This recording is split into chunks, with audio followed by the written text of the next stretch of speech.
Kelompok Siswa Peduli HIV/AIDS dan Narkoba atau KS-PAN SMP Negeri Singaraja dinilai tim dari Provinsi Bali. Melalui KS-PAN dirasa sangat efektif menurunkan jumlah penyakit HIV/AIDS yang ada khususnya di Buleleng.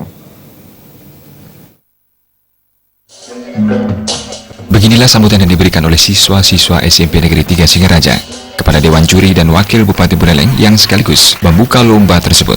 Lomba KS-PAN ini sengaja dibuat untuk membentengi para generasi muda khususnya di SMP 3 Singaraja agar terhindar dari penyakit ini. Sejauh ini masih tingginya kasus HIV/AIDS di Buleleng menunjukkan betapa besar resiko yang dihadapi oleh kelompok penduduk usia muda saat ini, sehingga diperlukan kepedulian yang lebih serius dan tindakan yang nyata dari semua pihak.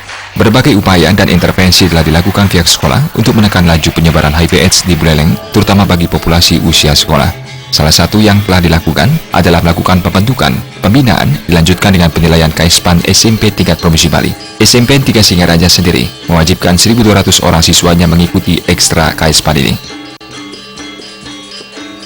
Kami mewajibkan semua siswa, kami memiliki siswa 1.253. Untuk tim inti itu sejumlah 25, kemudian pengkaderan itu juga sejumlah 25.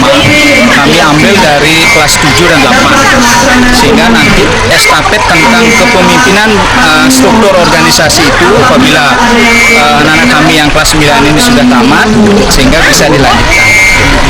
Harapan kami, tujuan utama adalah membebaskan anak-anak kami dari pengaruh HIV/AIDS dan narkoba. Ini untuk lomba KS-PAN ini adalah merupakan salah satu dari visi saja. Sesungguhnya yang utama kami adalah membebaskan anak-anak kami dari pengaruh HIV/AIDS dan narkoba. Itu tujuan utama.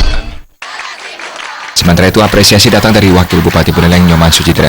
Persiapan matang telah dilakukan SMP 3 Singaraja sebagai wakil dari Kabupaten Buleleng dalam mengikuti lomba ini. Bahkan nantinya Pemda Buleleng sendiri akan mengeluarkan SK Bupati untuk mewajibkan anak sekolah mendapatkan pelajaran KS-PAN.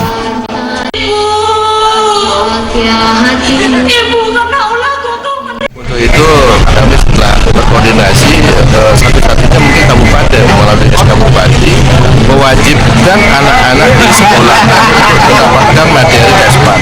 Jadi tidak ada eksklusif karena ini sangat strategis sekali untuk bisa mengurangi angka seksual khususnya di kalangan muda. Karena kami mendapatkan tahun 2015 itu ada anak usia 17 tahun sudah terinfeksi. Berarti 4 tahun ke belakang umur 13 dia sudah mendapatkan virus ini. Sejauh ini pihak sekolah selalu melakukan kegiatan sosialisasi tentang penyalahgunaan narkoba dan penyebaran HIV/AIDS. Sosialisasi ini dianggap penting karena mampu membentengi generasi muda saat ini.